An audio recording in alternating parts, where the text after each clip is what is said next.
What's L-running my Hubbards? I'm Robert Evans. This is Behind the Bastards, the podcast where we talk about the very worst people in all of history. And today is our super special conclusion episode of the life of L. Ron Hubbard. And with me today to talk about the last 10 years of the craziest man in history's life is Michael Swaim and Abe Epperson. Hey. Hi. Hi. Thank you for having us. I was making like cheering and crowd sounds with my mouth. I thought it sounded mechanical to me. I didn't do a good job. I thought you just did that for every 10 minutes to like seep out all the saliva from your mouth. No. You know what I do when I fuck something up like that, though? Is I toss my throwing bagels at the wall. You told me.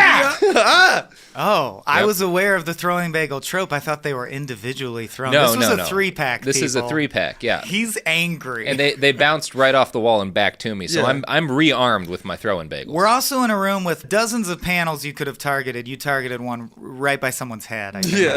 Well, that's because the nature of the bounce means it won't hit Sophie if I hit the board to her left. It'll bounce right back to me.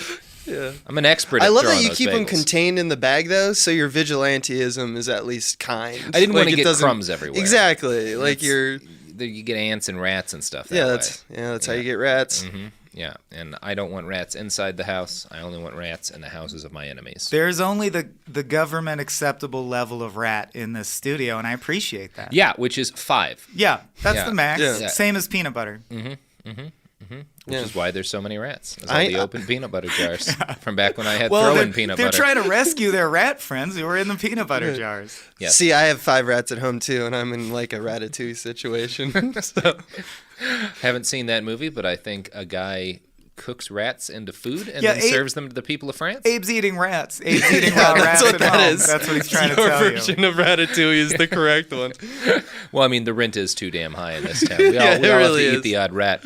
Now, did y'all both listen to the 3-parter I did on the life of L. Ron Hubbard, or LRH? I did. Indeed. Now, I got to ask before we get in, were you surprised to learn that he, in fact, could fuck? Oh, I was ready to immediately answer no to everything you said because I've done he's not the most obscure bastard you've covered. No, not at all. I've done my own research, but that was the one detail. Yeah. You found the one detail that was surprising. Yeah. I was very pleased because I'm like, it's not like he needed a win. No. Like he definitely didn't need a win. He kind of nailed it. But it's just kind of one of those, just one of those things that like life just serves up to you. Like reality just says, and circumstance. Yeah. And you go, yes, back to nihilism. Yeah, it's when you find out Milton Berle had a foot-long dick. And you're like, why? But okay. Okay. I don't know. If there's one thing that came across in that book of 1,000 Milton Berle jokes. I had that as a kid. Yeah. Man, you just flashed me back to it. I haven't thought of it in 20 years. And I remember thinking as a 7-year-old reading that, I bet this guy had a fucking salami that could have knocked a dog's head off. Yeah. Well, it was just as a little child imagining that. It was dedicated to his testicles for all the weight they bear. As a kid, I just didn't think anything of that, No, it just seemed like a normal old comedian talking about his balls. Yeah. Speaking of old comedians talking about their balls, or not speaking of that at all, when we last left L. Ron Hubbard, he'd just come ashore in Florida after multiple years of shirking all the laws of land and most of the laws of sea. Old, ill, and as crazy as a cat with an inner ear infection, Hubbard launched Operation Goldmine. This was his plan to create the Mecca of Scientology, an entire city dedicated to the religion, where Scientologists could rule one another and other people based on the enlightened principles of their glorious religion. Now, you guys are going to build a Mecca to your own personal religions. Where do you pick? Oh boy. Shit. Well, that's a great question. This is an improv rule. You're on the spot. First answer, no censorship. What came to mind was Portland, Oregon. No, that's a great place to have a cult. That's where I plan to have a cult. I think because I'm seeing you, but also because that's been at the top of my list of other places to live when and if I leave LA. But I also heard your episode about, in part, the history of Portland, so I feel bad saying that. I would put mine on top of Mount Rushmore. Way better. You had more time to think. I have more time to think, In general, on Mount Rushmore. Question is, would it be your face? Is your Mecca in the shape of your face? It could be whatever the fuck I want. Okay. Just you frowning down on 4 presidents? Yeah. On my ongoing battle to beat the presidents. That is what we know about Abe. Well, L. Ron Hubbard was, as I think we've established, the craziest man who ever lived. He's a contender in that. And as the craziest man who ever lived, he picked the craziest state. And I say this as a Texan. Nobody beats Florida in the crazy state lottery. Sure. It's got to be Florida. And, of course, L. Ron Hubbard picked the city of Clearwater, Florida. Now, there was a downside to this, which is that the site that L. Ron Hubbard and his minions selected for their faith's new capital was already occupied by tens of thousands of people who were not Scientologists. So this was a problem, but not an insurmountable one, because L. Ron Hubbard had, as he had, most of our last three Conspiracy episodes. theory just spawned. Oh, it's not a theory. No, has. Oh. He's bopping around. Oh, he's still alive? Yeah. I hope his head's frozen in a jar. I'd like to see him get one more act. I'd like to see him and Ted Williams' head fight each other someday. Sure. Just rolling around. Yeah. It's one of those things where after everything we went through in the first three episodes, it's shocking to me how much gas this guy had left in the tank. This is only the last decade, right? This is the last 10 years of his life. Hammer that home again. This is the Game of Thrones finale episode. This is not the whole run. Most dictators get a 2-part, maybe a 3-part. Like L. Ron Hubbard, this is a 5-parter on But him. wait, there's more. Yeah. So, Clearwater, Florida is located west of Tampa and north of St. Petersburg, on the far edge of Florida's Midwest coast. Yep. It has a fine harbor, which was good because L. Ron Hubbard still fancied himself a Commodore.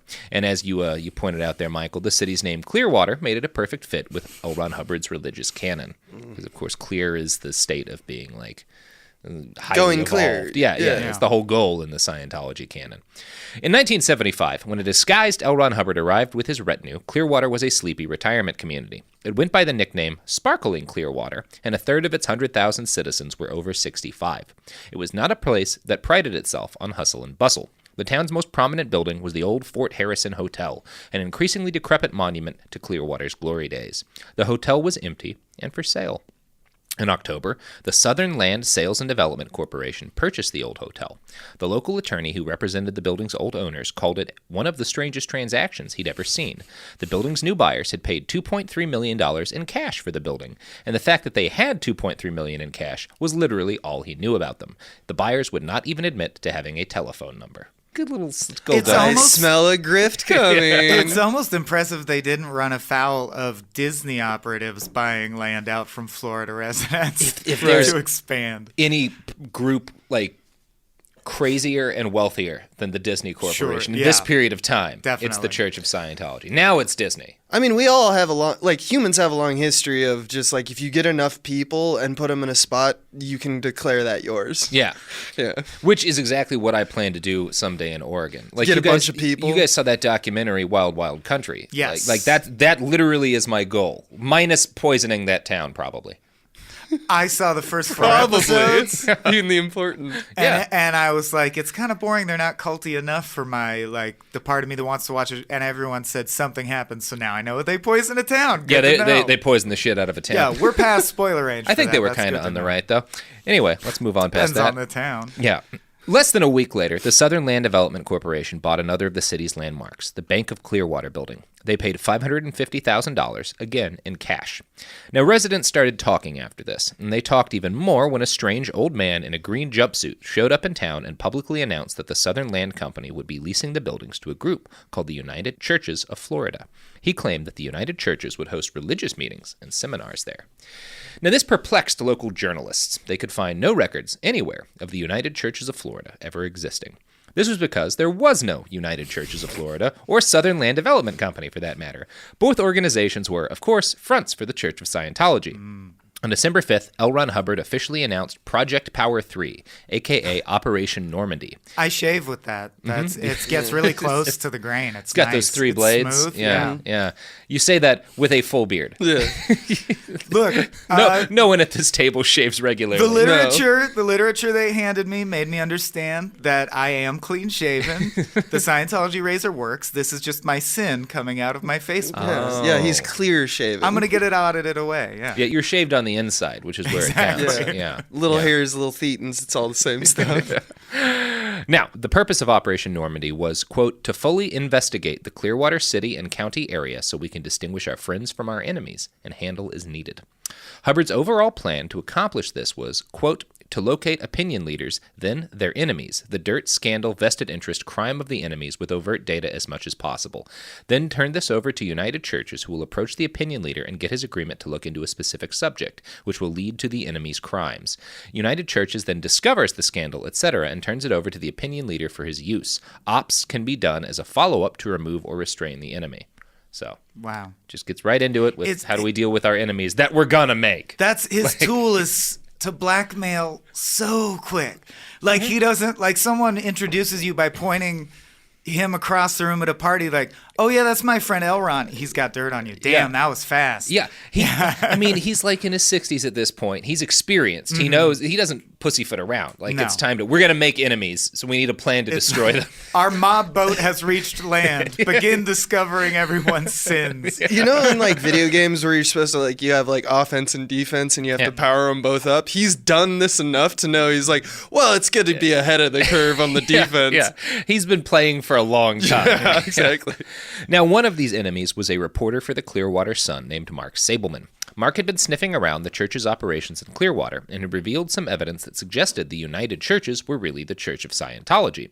And so, on January 26, 1976, a church official named Joe Leza wrote up a scheme to get Mark fired. Quote, have a woman, elderly, go into the office and in grief and misemotion start screaming that she wants to see Sableman's boss. She goes in and sees this man and screams and cries about Sableman sexually assaulting her son or grandson. The woman takes a magazine which is lurid and perverted and throws it into the face of the man-woman and screams, look what he gave my son, not to mention what the pervert did, sob to my Johnny. I'm going to the police. If you can't do something about that pervert Sableman, I will see that they do something to you.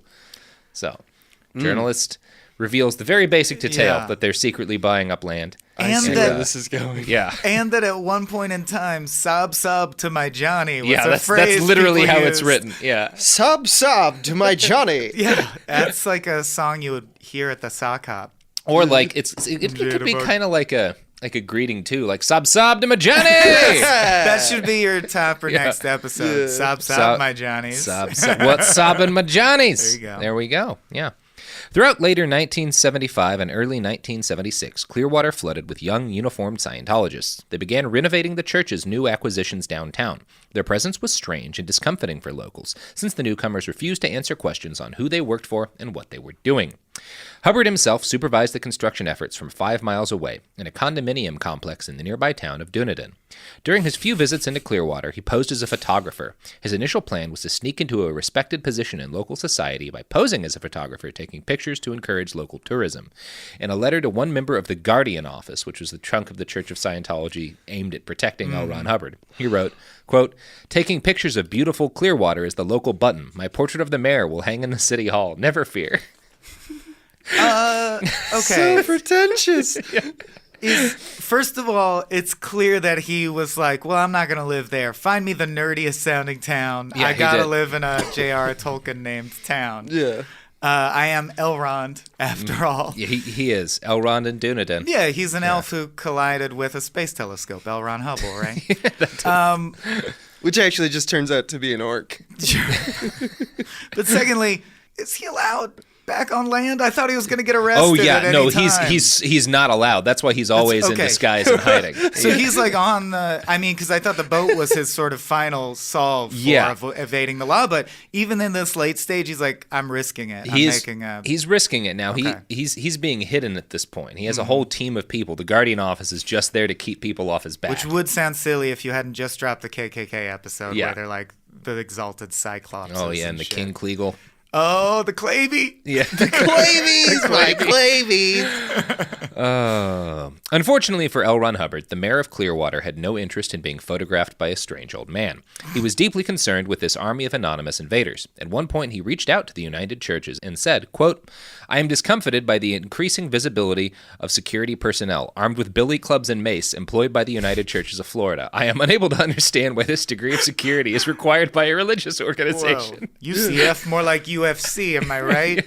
It's like a reasonable question. Yeah, it seems like you brought an army to our sleepy retirement town. And also why? A Catholic priest walking down a cobblestone street, oh, how you doing, lads? Just smacking a nightstick into his hand. That is discomfiting. Yeah. I think that's the perfect word. That is the perfect word.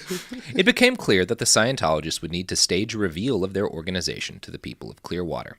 In early 1976, they held a meeting at the Fort Harrison Hotel, officiated by L. Ron Hubbard himself. He wore a beret, khaki fatigues, and headphones, and local religious leaders watched in wonder and confusion as this bizarre man presided over the setup of microphones and stage managed the production of the press conference down to the tiniest detail. He was introduced as Mr. Hubbard, an engineer. We could have got him. Why didn't they get him? One of the like kind of through lines of any time you read about criminals in the 70s, like the FBI really wasn't very good at its job. I mean, you could debate whether or not they still are, but everyone was kind of asleep at the wheel until September 11th. Which, is part of why September 11th happened. Right. It's almost as if in the human narrative, there's incompetence has always been with us. Yes. Especially of those of power. Yeah. It shouldn't have been super hard to find L. Ron Hubbard. Now, 500 local citizens attended the meeting where they were shown the renovations done to the Fort Harrison Hotel. Scientology representatives tried to reassure them that the church was a fundamentally friendly force with no nefarious aims towards their town. A spokesman for the church told them, "Scientologists are people who don't drink or violate laws. They are friendly and want to contribute." The very next day, the Church of Scientology filed a $1 million lawsuit against the mayor of Clearwater, Gabriel Cazares, suing him for libel, slander, and a bevy of civil rights violations. A few days after announcing his presence in Florida and instantly suing the mayor of the town, L. Ron Hubbard went out to get a suit tailored near Dunedin. It turned out that the tailor was a science fiction fan, and since Ron was a proud narcissist, he immediately revealed his identity to the fan and told him he was staying nearby.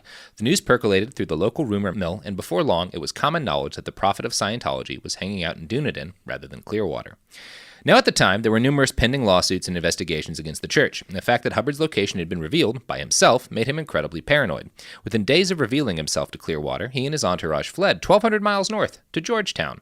Hubbard grew a beard and bought a new wardrobe from a local Salvation Army store. One of his aides, who'd been with him during his long boat journey, noted that it was strange because on the ship he had all these phobias about dust and smells and how his clothes had to be washed, but all that vanished when we were living together in Washington.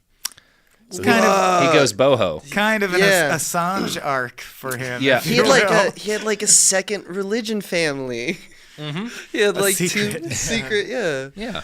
Oh man, they're just pests though, right? Like they just anytime anyone might be a threat, they just throw everything at them. I'm gonna sue you then. Oh yeah. Didn't you hear? They just throw everything at everyone in any area they're in before they get to know anyone. Right.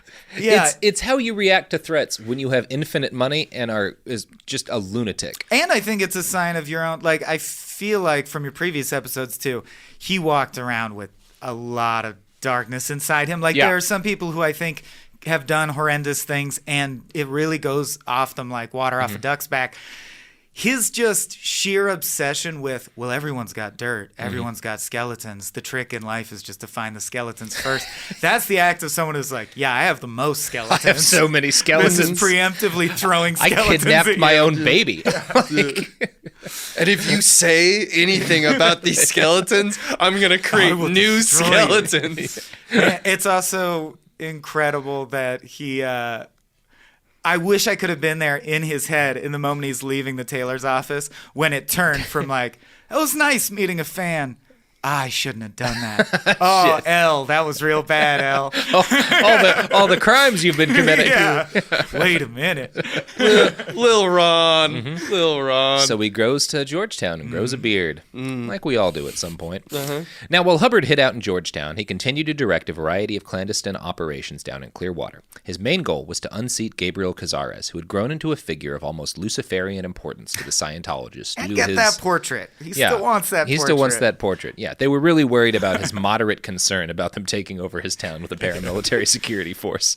According to the book Barefaced Messiah, quote, Scientologist had gone back to his hometown of Alpine, Texas, trawled through public records, nosed around the courthouse, and even checked the headstones in the local graveyard without success. But then it was disclosed that Cazares would be attending the National Mayor's Conference in Washington from 13 to 17th March, and the Guardian's office made hasty plans to give him a welcome. A Scientologist posing as a Washington reporter sought an interview with Cazares and introduced him to a friend, Sharon Thomas, who offered to show the mayor the sights of Washington. Miss Thomas was, of course, working for the Guardian's office. Driving with the mayor through scenic Rock Creek Park, she temporarily lost control of her car and ran into a pedestrian who crumpled dramatically. To the mayor's horror, Miss Thomas accelerated away without stopping, leaving the injured man lying on the road. Mm-hmm. Is the injured man also a plant? Yep. Yeah, he's a scientist. Everyone involved is a Scientologist but the mayor. So this is like a play for no one. It's like in The Simpsons when they put on a play to convince Mr. Burns to fund the school or some shit. Like, yeah. I wonder if they rehearsed. Oh, they must have. They must have, and it's all for him to feel either more that, important, or he had a team always practicing to fake a hit and run, just because he knew at some point I'm gonna need this. Wow. I'm gonna do this. I want to be in those morning production meetings. Yeah, where he's just sitting all right. He was talking last night about not feeling like so great when he's not tall. So can we just let's build his platform, make him taller for everything. Who are our shortest people we can put around him? Yeah, they were doing this shit. I want to see the scenes that they rehearsed that were cut. Like, okay, in case the mayor gets carried off by a giant bird of prey, we have this great scene worked out. It never happened. It just, stayed on the cutting room floor. Yeah. With the Thetans. With the Thetans. They're probably, that's why I get the acting connection now. Mm-hmm. Oh, that makes sense. Yeah, they had to do a lot of improv. We'll be getting a little more into that, too. And that pedestrian, Thomas Cruise. Yeah. That was his first role. Yeah. Now, the plan was to use this hit and run to discredit the mayor. A Guardian's office memo noted, "I should think the mayor's political days are at an end." Of course, a faked hit and run committed by someone else did not have the derailing effect on the mayor's career that the Guardian's office had hoped. He was a passenger! Yeah. But Hubbard was ready the same day with another plan to try and convince Miami's Cuban population that the mayor of Clearwater was pro-Castro. God. Like most of L. Ron Hubbard's harebrained schemes, this one did not bear fruit. The Commodore cooked up ideas like IHOP cooks pancakes, poorly and constantly. But all of his schemes were not half-assed. And while all this was going on, the Church of Scientology was deep in the middle of the most ambitious scheme of its history to date, Operation Snow White. Ooh. On November 9th, 1975, an agent of the church, codenamed Silver, walked into the Internal Revenue Service headquarters in Washington, D.C. He entered the office of attorney Charles Zouvrain, although he had no legal right to be there, and began taking documents. He made copies of hundreds of confidential tax documents and then walked out the door with them. Like the purchase of the Fort Harrison Hotel, this was done under the express orders of L. Ron Hubbard. The genesis of Snow White had come in 1973, whilst Hubbard and his Sea Org were still trawling international waters. Multiple nations refused to let the Scientologists dock at their ports, and L. Ron Hubbard decided this was due to a worldwide conspiracy to discredit his church, rather than its numerous crimes. Everyone thinks I'm an asshole. It must be a conspiracy. A conspiracy. I'm going to dress up like Spider-Man and ruin his good name. Hubbard tasked Scientology's investigative arm, the Guardian Office, with countering this false information. The name Snow White was picked because Hubbard claimed the government's case against him was, in essence, a fable. Now, and call it Operation Fable. That's way cooler. Well, he went with Snow White. All right. Under the direction of his wife, Mary Hubbard, Operation Snow White would grow into a sprawling infiltration of the U.S. federal government at every level. Agent Silver's theft of IRS documents was just one part of the scheme. Agent Silver was really IRS clerk Gerald Wolfe, and in that capacity, he was able to steal more than 30,000 pages worth of documents. By the beginning of 1975, the church had actually succeeded in placing agents inside the IRS, the U.S. Coast Guard, and the DEA. Now, this scheme was executed entirely by agents of the Guardian Office. They were trained to lie, or in Scientology terms, outflow false data in order to worm their way into these federal organizations. That's a good synonym for lie. Flow. I'm wrapping my head around that euphemism. Outflow false data. Synergize the dishonesty. Also, your name's already Wolf. Agent Wolf was better than Agent Silver. I was going to say. The names are bugging me, Or Silver Robert. Wolf, or I don't know. Silver Wolf. Agent Silver Wolf. Red Fox? No, wait, that was a Agent musician. Rhett Fox. Snow Wolf. White He's Fox. got a filthy sense of humor, but he gets shit done. Speaking of fables, you know what's not a fable? What? Products? Oh, they're real. Your heart's so in this, man. They're very, you know what? I don't need the guff. See, I throw the bagels, they come right back to me. Hey, those are some products. Yeah. The services are real, but we are not. Services are real, and the throw-in bagels are real. My current throwing bagels are everything bagels, kettle boiled and health baked sliced. The bagel that won the West. And they're bruising badly, which I didn't think bagels were supposed to do.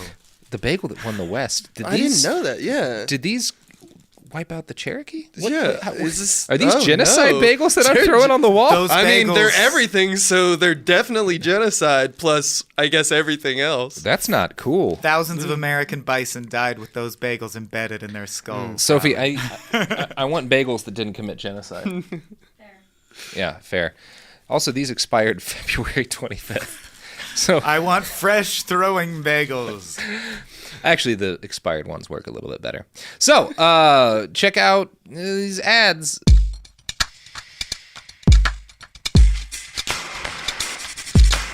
We're back.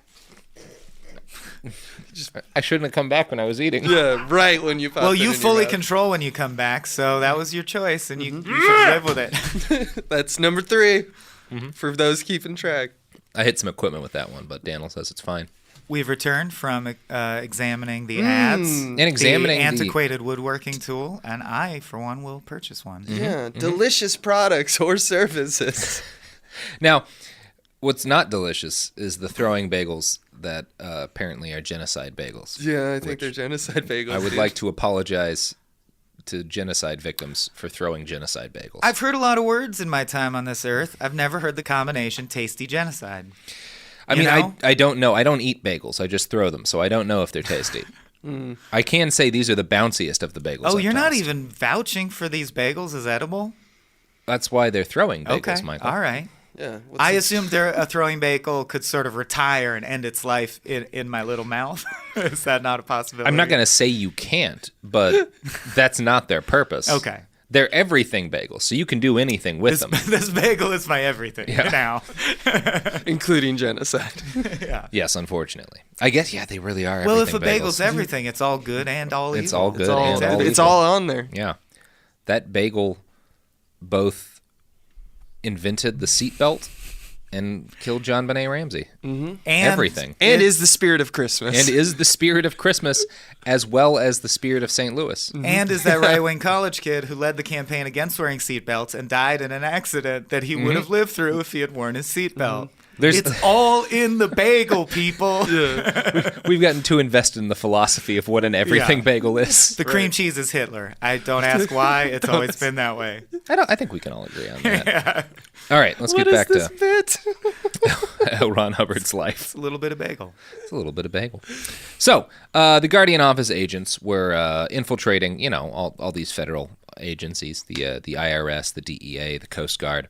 Much of the data gathered, like the IRS files copied by Agent Silver, was collected in order to help the church deal with its mountain of pending audits.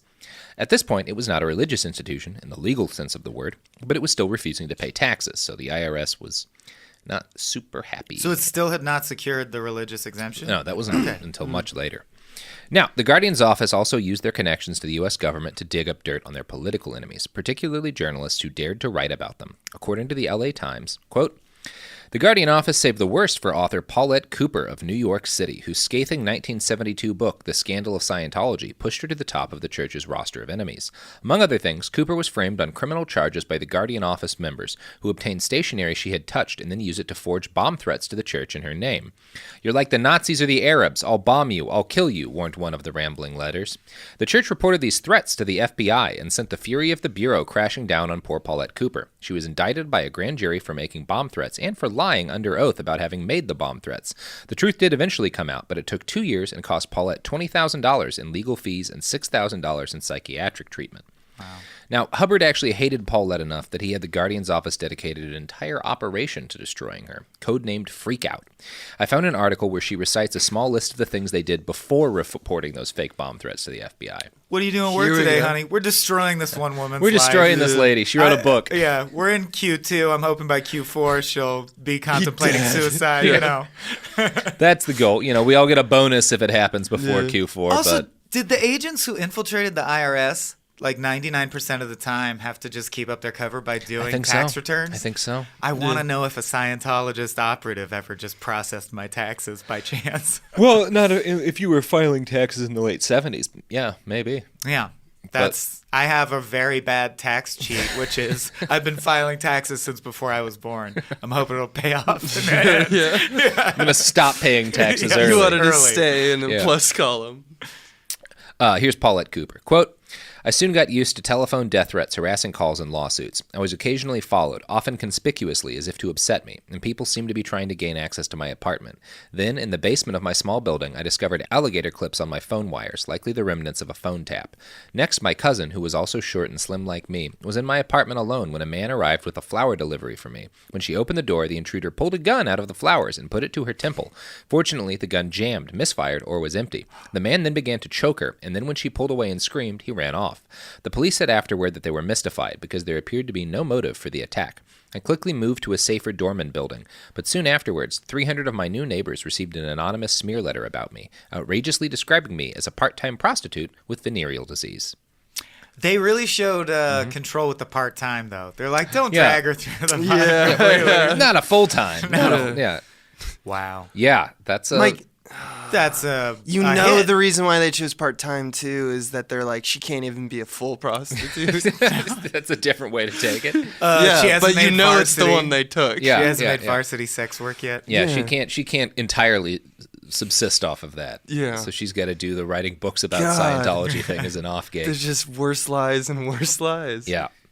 Now, much as I do love talking about the wacky schemes of L. Ron Hubbard, it's important to remember that for every botched fake hit and run, which is just genuinely whimsical and funny, someone like Paulette Cooper was subjected to insane, almost unimaginable torment for the crime of writing a book that angered L. Ron Hubbard. Poor woman. Yeah. Well, it seems like it might have been actually just a torture technique, like where they were never planning to shoot her. But like that's a thing that you'll do. Like I talked to someone who was in an Iranian prison and tortured for a while, and fake executions were a common thing. The CIA did it too with people we captured in Iraq, where you put a gun to their head and pull the trigger, but it's not loaded because like that just really fucks with people. I guess because he went on to choke her, it makes you imagine like he really was sent to kill her. But a jam is also pretty unlikely. Yeah, like as a torture rehearsal, like just to fuck feel her up. Oh man. Yeah, yeah, like they'll execute a prisoner of war with a gun that has no bullets, right? To be just like to be psychologically. now you're fucked up inside. Yeah. Enjoy your next 40 years. Yeah. Now, meanwhile, back in Operation Snow White, over the months and years, Scientology spies had made their way into the Department of Justice, placing an operative as the secretary to an assistant U.S. attorney who handled the mountain of FOIA requests filed by the church, Freedom of Information Act requests. This was the surface legitimate goal of Operation Snow White. Hubbard framed it as a perfectly legal blizzard of Freedom of Information requests aimed at trying to figure out just why so many people thought the Church of Scientology was a nefarious entity. Now, because... I'm usually pro-FOIA. FOIA has been a force for good, mostly. Yep, not in this case. No. So, because many of these FOIA requests pertain to records that were critical in ongoing investigations into the Church's rampant criminal activity, the Church would be denied the right to see them, which is, part of how FOIA works.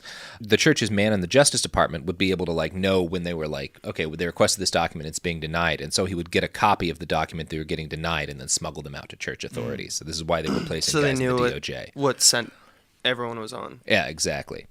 Now, the IRS was L. Ron Hubbard's greatest nemesis outside of the concept of psychiatry, and they were where his guardian office focused most of its efforts. At one point, an office operative managed to bug an IRS conference room by wiring a recorder into a wall socket that allowed him to listen in on agency meetings via his car's FM radio. At another point, two Scientologists used their faked IRS credentials to get inside government archives and photocopy documents related to the church. Now, the head of Operation Snow White was again Mary Sue Hubbard, and when it all came crashing down, spoiler, she is the one who would take legal blame. But basically everyone who has studied the church, or Hubbard, agrees that he was the center of the whole conspiracy. Yeah, it's almost like people who are scared that everything is a conspiracy make conspiracies. Yeah, do nothing but create conspiracies. Yeah, because the worldview. And it seems like everything is the mafia. Like everything works like the They're mafia. out to get you. Yeah. Right, it's the same. You just shift the blame to a lower down person and keep the concept of lieutenants are made men kind of stuff. Yeah. Avon's in the clink for a year, but we got Stringer on the outside, and he can run messages to Weebay, whatever you need. Yeah, whatever you need. Yeah, and in L. Ron Hubbard's case, he's Avon Barksdale. Yeah. I guess. Except for he never spends time in a cell. Yeah, because he's more of a mythic figure. Yeah, I do think this is also the first time I've heard of spy work that is too boring to contemplate doing. Oh my God. It's like, do you want to be a spy? Yeah, dude. Okay, go into this IRS office and install a bug. That's kind of cool. Yeah. Now sit in a van and listen to what IRS people say all day, every drive day. Around listening to the IRS radio. Yeah. Are we cops? Kind of the opposite of cops. Yep. Yeah. New cops. Spock? Yeah. Is cops backwards? I don't know. Is Spock cops? That's not how that works. Cops. No. Spock? Oh, yeah, it is. The cops backward are Spock. Because they're illogical. I've always said that Commander Spock is the opposite of a cop. Yeah. You know why? The blue uniform. No, that doesn't Living work. long and live long and prosper. I'm looking for the pun. I really didn't have anything there. Okay, you're just hoping someone. I was hoping somebody was gonna the point of pass that ball somebody back. comedy now. Yeah, and we failed. That You know is what? highly illogical. Hand over your badge and gun. Yeah. throw these bagels God. right back at my feet. Number 4. I hate the genocide they were complicit in, but they're damn good throwing bagels. Really good throwing bagels. Freudian slip. Shoving bagels. Those are different bagels. Could be next. Mm-hmm. You need a littler bagel. Most orifices are small. Bagel bites. Yeah, good for shoving. I put bagel bites. Throwing bagels can be big. Shoving bagels need to be small enough to fit in most holes. To just kind of ease in there. Call me old-fashioned, but I like just a good old-fashioned walking bagel. A little walk around town. Just you can grab on it. Yeah. It's not got too much on the outside. That's a good walking bagel. Back to evil. Yes. Oh, I was ready to talk about Lies. shoving bagels more. Because, if it's bagel bites, they make their own lube. Oh. Do they now? Back to Scientology. Bagel bites. Michael They Meisner. lube you up real good. Michael Meisner, who was the fake victim of the fake hit and run aimed at destroying the mayor of Clearwater, was also a major part of Operation Snow White. He personally broke into the Department of Justice several times and organized the copying of tens of thousands of secret files. Under Meisner's direction, decoding equipment was installed to provide direct, secure communication between church headquarters in Clearwater and the Guardian's office in Los Angeles. After Virginia, L. Ron Hubbard himself wound up hiding next on Overland Avenue in Culver City, California. lived there. Yeah, that was about a block away from my first home in Los Angeles. Wow. Yeah, me too. Yeah, that's where Hubbard hid after he decided he'd spent too much time in Georgetown and he had to get out of the East Coast. Wow. Yeah. So in mid-1976, with Operation Snow White at its height and Hubbard living in his third undisclosed location since returning to dry land a year ago, Mary Sue Hubbard finally joined back up with her husband to warn him about some major problems not related to the fact that they were conducting the largest infiltration of the federal government in U.S. history. See, it turns out that living on a series of boats and searching for gold for like a decade, committing a vast and dizzying array of financial crimes, spying on the government, and living in a series of safe houses is kind of bad for someone's family life. He blew up those imaginary submarines. Yeah, he did blow up those imaginary that's submarines. right. Yeah. Kept claiming it.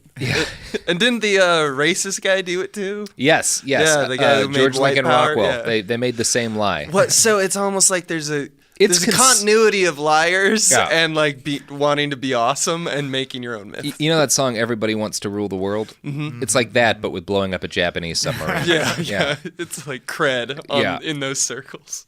Yeah. The things were not great with the Hubbard family at this point in time. His daughter Diana's marriage was falling apart. His son Quinton was ostensibly in the Sea Org, but was constantly out of pocket and battling crippling depression. And worst of all, L. Ron Hubbard's daughter Suzette was dating non-Scientologists. Now, Mary Sue suggested that all of these problems could be solved by providing the family with a little bit more stability. So, using some of the church's literally infinite funds, they bought a gigantic compound in Southern California named La Quinta. The family moved in that October. For a while, all was well. The Commodore's messengers noted that he seemed to be much more relaxed and happier after moving into his new ranch. This did not last long. On Wednesday, November 17th, 1976, Hubbard received dire news. His son Quinton had been found dead in his car in Las Vegas, the victim of a successful suicide. Mary Sue wept. L. Ron Hubbard screamed, "That stupid fucking kid! That stupid fucking kid! Look at what he's done to me!" What Yeah. What happened to blaming the Thetans, dude? Yeah, well. Like he should fall to his knees and go, Thetans! Thetans! You stole my boy! I will You come stole at my you. boy, Snake Thetans! Man, yeah. That's tragic. Yeah. According to Barefaced Messiah, quote, the Guardian's office, meanwhile, had moved swiftly to handle the situation. Its local representative in Las Vegas was a pit boss at the Sands Hotel by the name of Ed Walters. I had been working as a covert operator for about 8 years, he said. I had secretly tape-recorded a psychiatrist and got him to talk about lobotomies to try and discredit him, and I had bugged the meetings of the Clark County Mental Health Association. Things like that. I worked on anything that org considered to be a threat to the Hubbards. Who's he saying this to? This is what he said to the author of Barefaced Messiah. Okay, so Yeah. he presumably got Yeah, deprogrammed. he at some left the point. church at Yeah. some point. Okay. He was just a classic casino pit boss / spy for the Church of Scientology. There's your mob Right. connection right Yeah. there. Yeah. What info is he getting though? Like stuff like this. They want dirt on a psychiatrist, so he gets this guy drunk and bugs him talking about committing Gets to lobotomies. be like, I guess, Oh, wow. I guess lobotomies are pretty cool. We should do them more. And he's Do like, more got you, lobotomies. got you, motherfucker. Cha-ching! Another good-ass day for Ed Walters. yeah. So anyway, this is Walters again. Quote, when they found out Quentin was here, I was told to get a hold of all of his medical files. There was apparently evidence that he had had a homosexual encounter shortly before he was found, and they didn't want anything like that to get out. There was a girl Scientologist working in the hospital in a very secure position, and she got all the reports on Quentin and gave them to me, and I handed them over to the Guardian's office. Quentin was cremated the next day. Those who knew him suggest that he probably just wanted out of Scientology, but couldn't think of a way to do so without ending his own life. According to Ed Walters, you don't just leave something like Scientology. You quit and then instantly become an enemy. He knew his father violently attacked anyone who betrayed him, and he knew that the Guardian's office would be after him as a traitor. He had grown up in Scientology and would have been tremendously afraid of the world out there, full of wogs and evil people. I guess he just couldn't handle it. Now, L. Ron Hubbard probably would have yelled the same thing if he had left Scientology instead of killing him. What has he done to me? yeah, what has he Right. done to me? Right. It's one of those things. It's crazy because, like, of course they have some people in Vegas. Like, it's like they have this pit boss in Vegas, and they have like a lady working at a hospital. But like, I feel like at this point, you get the feeling that at this point in the church's history, they have people like that in pretty much every city. Every major city. Yeah, in the United they've States, got right. Scientologists scattered around who they can trust to, like, yeah, we need you to pull some medical records for us. We need you to bug this conversation. We need you to get this Right. guy wasted or whatever. That's Like, almost the more baffling part because Yeah. I can wrap my head around the concept of crazy people doing crazy stuff because they want to be awesome. yeah. But the fact that they convince in mass Yeah. all these people of different walks of life that are applicable in the way of like, oh, I can get information from them. Like that's just what is that demographic consistency? You got to keep in mind one of the things he's saying at this point in time. This is, the Cold War's pretty ornery in like the late 70s. This is not that long before Red Dawn comes out. So Right. people, So fear's high. fear is high. L. Ron Hubbard, one of the ways he's billing Scientology is like, this is the tech, which is like his term for their religious stuff. This is what's going to save the world. This is what's Right. going to like make a nuclear war possible. So he, like, all of you are like as like the guardians of this sacred knowledge that I've brought from space. All of you are like integral in saving the world. So these people like view themselves as secret agents, for in the cause of the salvation of humanity. Right. Which, if you're just like a pit boss or a lady working in a mid-level position at a hospital and you want some excitement in your life, desirable. Yeah. it's cool, right? guess. Like you get to be a secret spy, bug these evil psychiatrists or whatever. Also ironic that the only place he didn't befoul with horrendous crimes is space. Like Yeah. I think that's the only place he's innocent. He totally got the underground. Oh, he there. did. got He the did ground. try to. He wrote letters to NASA saying that like you're not going to get into space without our help. That's why I mentioned Yeah. it. Of Is course I he did. bet your bottom butt that this is a guy who genuinely wanted to go to space. I used to read his sci-fi books because I read all sci-fi books, and it was genuine. He loves space. He loves him and some space. we're all grateful that he didn't make it there. No, it didn't need L. Ron Hubbard. God. You know what else doesn't need L. Ron Hubbard? What? The wonderful products and services that support the Hey. show with their advertising dollars. Why would they? They're fully actualized. They're Yeah. fully actualized. I've heard about these. These services? Yes. And the products? Uh-huh. All right. Well, let's all hear about them some more.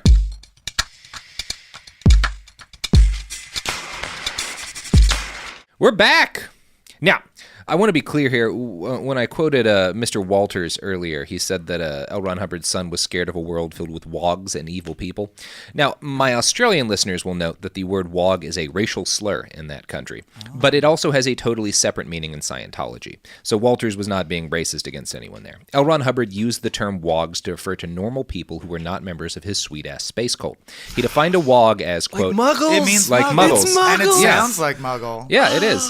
And it's, Hubbard said a wog is, quote, a common, everyday, garden variety humanoid. He is a body. He doesn't know he's here, etc. He isn't there as a spirit at all. He is not operating as a thetan. He's such a special boy. He's not a special boy. Operating as a thetan. Yeah.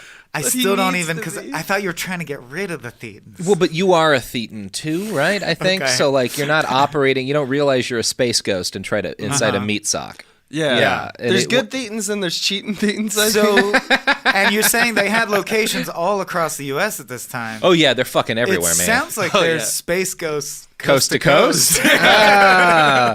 All right, well, the episode's over. That joke's all we needed. See you guys next week. I'm sorry, we pre-wrote that. We're all Scientologists. Yeah, we talk about Oh, a jokes car! all the time. We're really selling everyone on the Someone's cult. joking me. Hey, that wasn't an actor, though. That's That true. one was That's real. true. Yeah. That one was real. Might have been Tom Cruise. Probably not. Definitely not. Shouldn't be slandering a rich millionaire. He also runs too fast to ever believably be hit by a car as a pedestrian, I think. Just wouldn't buy it. I also think if he came after you wanting to kill you, he'd probably do the job. Oh yeah. I feel like Tom Cruise could have very easily been a special forces guy or a murderer for hire. I mean, this is the kind of guy that with his fuck off money, Yeah. he just has like a compound where he learns martial arts. Yeah, where he and stuff. learns how to destroy things. Yeah. So you were worried about the legal ramifications of slandering him by saying he might have been that guy, but you immediately also Yes. want to say Yes. he's probably good at murdering. I mean, I think he would be the first to admit that. Sure. He would be, hypothetically, a great murderer. When you talk to guys who do train Hollywood actors for gun stuff, the two people they note as being these guys don't really need any help is Tom Cruise and Keanu. Keanu I Reeves. know, Yeah, Yeah. because all Wick. the movies he's been Yeah, in, where he's yeah. had to shoot guns. And if you see him behind the scenes, he just tries hard. Yeah, Keanu he Reeves works cares really about hard. trying hard. Yeah, he's a great guy. Now, you remember those two Scientology agents who orchestrated the Department of Justice break-in back in 76? Well, after 11 months on the lam in early 1977, one of them broke and became an informant to the FBI. The Bureau had been on his case for the break-in, but the full story of the church's infiltration of the U.S. government was complete news to them. They opened a massive investigation into Scientology's sweeping infiltration of the United States government. The investigation would culminate in a June 1977 raid that is still one of the largest raids in the history of the FBI. 134 agents with crowbars and sledgehammers tore through Scientology HQ in D.C., as well as their offices in Los Angeles. They carted away tens of thousands of documents, including the plans for Project Normandy, revealing the church's secret goal to establish area control in the city of Clearwater. The resulting court case led to 11 Scientologists, including L. Ron Hubbard's wife, Mary Sue, being convicted and sentenced to up to 5 years in federal prison. L. Ron Hubbard was named by the grand jury as an unindicted co-conspirator, a term we all know very well now, but the seized files did not link him directly to any crimes. He maintained his innocence up until the very end. According to the Justice Department, quote, "The crime committed by these defendants is of a breadth and scope previously unheard of. No business, office, desk, or file was safe from their snooping and prying. No individual or organization was free from their despicable conspiratorial minds. The tools of their trade were miniature transmitters, lockpicks, secret codes, forged credentials, and any other device they found necessary to carry out their conspiratorial schemes." By the way, it's worth noting that while this is happening at the height of the Cold War, the Soviet government never managed to infiltrate the United States in nearly as comprehensive or extensive a fashion as the Church of Scientology did. It seems like they should have been trying to infiltrate the Church of Scientology. It's like talk to the people who really are making progress. Yeah, they fucking nailed control-wise. it. Now, those are the facts of the case as they exist in reality, but they are not the facts of the case as admitted by the Church of Scientology. Right. In the immediate aftermath of the raid, they accused the FBI of Gestapo-like brutality, which would be true if the Gestapo handed out 5-year sentences for massive and sweeping infiltrations of the Third Reich, rather than just shooting people. They had crowbars. They had Robert. It's crowbars. frightening. Yeah. The Stand League builds itself as an advocacy group of Scientologists fighting bigotry against their religion. The name is an acronym for Scientologists Taking Action Against Discrimination. You have to use the in and against for the acronym, which isn't really great acronym procedure, but we all cut corners now and again. Sure. I use expired throwing bagels, like nobody's perfect. I found an article published on the Stand League's website about the Snow White program. Here's how they describe it. The Snow White program refers to the program written by Scientology founder L. Ron Hubbard in 1973 for the purpose of legally correcting and expunging the plethora of false government reports about the Church of Scientology, its leaders and members, through strictly legal means. It's a big tip off for use legal twice and PS legal. PS legal. PS Just legal. think about the word legal and think of me.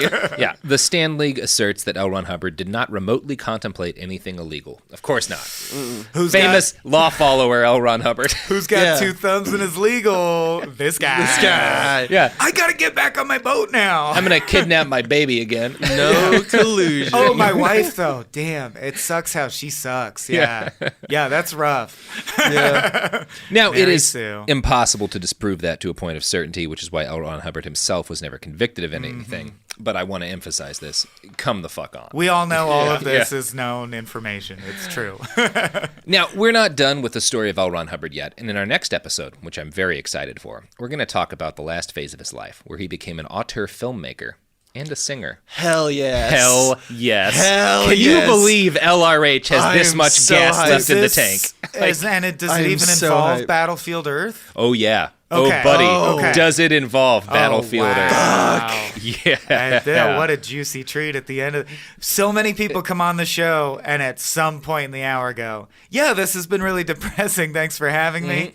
Yeah. I feel like you got all the sad stuff out of the way. I mean, there's been sad shit, but man, the next one's going to be a treat. It is going to be a Can't treat. wait. But before we close this episode out, I'd like to talk a little bit more about the town of Clearwater, Florida. Now, the Fort Harrison Hotel was renamed by the Church of Scientology to Flagland Base after renovations were finished. It became, and is today, the chief training center for Scientologists studying the highest levels of whatever the hell Scientology is. Since 1980, 3 Scientologists have died at Flag Base. One of those dead was a young woman named Lisa McPherson, who died of a blood clot caused by dehydration and bed rest after 17 days locked in room 174 of the former hotel. Josephus Havaneth was found dead in a bathtub in his room. The water was hot enough to have burned his skin off. The official cause of death was drowning, but the coroner noted that he was found with his head above the water line. Herbert Pfaff died of a seizure in the hotel after he ceased taking his seizure medication in favor of a Scientology-approved vitamin program. And this is the hotel from The Shining you're describing, This- right? yeah, This is that's the essentially Overlook Hotel? what they turned this building into. Don't go in room 174. Don't. In 1997 alone, the Clearwater Police received 160 emergency calls from Flag Base. At no point were they allowed to enter. For most of Scientology history, the church was in constant arrears for failure to pay state and local property taxes. Scientology was brought to court numerous times by the city and the IRS for this. Luckily for the church, they eventually succeeded in having Scientology declared a religion, which granted them tax-exempt status. The way they did this was pretty fascinating. They basically bombarded the IRS as an organization and individual IRS executives with lawsuits until they got their way. We'll probably talk about that in detail in a later episode. According to a recent report in the Tampa Bay Times, the Church of Scientology currently owns more than $260 million in property in downtown Clearwater. Most of these buildings are empty and undeveloped, and many in Clearwater blame the church for the fact that downtown Clearwater has remained incredibly underdeveloped compared to downtown St. Petersburg and Tampa. The church is able to exercise a huge amount of control over the city of Clearwater due to their ownership of much of its downtown area and the economic power of their religion. According to FSU News, quote, Scientology leader David Miscavige introduced a retail strategy to Clearwater's Community Redevelopment Agency. The plan requires use of not just property owned by the church, but it also every property in a 3-block by 4-block area that encompasses all of downtown. The plan involves attracting a few major retail brands and then filling open spaces with hand-picked businesses, similar to an outdoor mall. The proposal will give the church total control over the downtown area in regards to development and management of properties. The church's redevelopment plan has not yet been made public, nor will it be subject to a vote. Cool. Why do you need that? Like, why? I don't understand what the area. He's like, this church is important to me. I made trillions of dollars, but I need area control. Mm-hmm. What's area control? Well, I want to decide if there's a Sparrows or, an old spaghetti factory there. Well, and I want it to be what I want it to be. This is like, who gives a shit, dude? This is the decision of his predecessor. Because for L. Ron Hubbard taking over this town, which the church controls like 40 years later today, this was like a 2-week unique project for him. Right. Like he was there for like a month or so. L. Ron Hubbard himself never spent more than a couple of days actually inside the city limits of Clearwater. Like they still control this, and it was just sort of a vague plan of his for a couple of weeks before he moved up to Georgetown and grew a beard. I like it. Take it for with these me. mythic figures. Yeah, like the entire Sea Org is just like whatever he said. What beautiful drippings came out of his horrible maw. We need to make that our religion because there's only so much that he said. Yeah. I mean, he said a lot, but It's like there's still people in Clearwater who have to deal with the consequences of L. Ron Hubbard's passing fancy. Right. Like Yeah. every day. well, I guess we have to justify this shit. I also kind of want to go there now because I didn't know there existed like a company town for Scientology. Yeah. There sure does. Where I got to imagine because they're freaking annoying to be around. They must have pushed out anyone who had an easy opportunity to leave or felt like. So by now, 40 years later, I just want to go to a town where you're like 90% certain everyone around you is a Scientologist at all times, or another person gawking at all the Scientologists. I wonder if there's ever at the time like he would listen to music or like was really into stand-up comedian and would like watch it and stuff, and then everyone was like, I guess that's another god amongst us. You get the feeling from L. Ron Hubbard that he did not consume a lot of other people's media. Right. Sure. That's probably true. Yeah. We will be talking about Star Wars a little bit in the next episode. I though. can't wait. This is going to be... It is going to be great. But first, you know what else is going to be great? What? Is y'all plug in your pluggables. Oh, yeah. Yeah, we're in the P-Zone. The P-Zone. Welcome to the Bazone. I thought that's the pizza zone. What's the cookie with that? That's a Pizookie. The BJ's. The P-Zone, and we'll blast you with a bazooka full of Pizookies. All right, guys. We have things we do. Throwing bagels are on the table. Plug your shit. Oh, no. Oh, shit. Oh, man. Oh, God. Yeah, you're under the bagels now. My associate Abe here and I have a little outfit called Small Beans. It's a podcasting network and is about to branch into web video. Yeah. And I think it's very important that you find out more about that at patreon.com/smallbeans or on the Small Beans YouTube channel, because we're right now in the process of producing a little show where four friends sit around analyzing pop culture, accompanied by illustrations and clip packages. Yeah. And there's a good chance that a lot of your audience likes that show because it feels familiar to them and exciting. No, this sounds familiar to another show that I know you were on in the past. It's unlike any other show. Well, this is the launch of a legally distinct show from all other shows. I love Legally Distinct. Called Off Hours. Off hours. What you do in your off hours? You analyze pop culture. You analyze pop culture. Hey, this is Robert Evans cutting in from the future. When we recorded this episode, Off Hours was not yet done. It was just a dream in Michael and Abe's beautiful, beautiful eyes. But now it is, in fact, a reality, and you can watch it right now on the internet if you go to YouTube and look up Off Hours. If your life got rebooted, what kind would it be? On the Small Beans channel.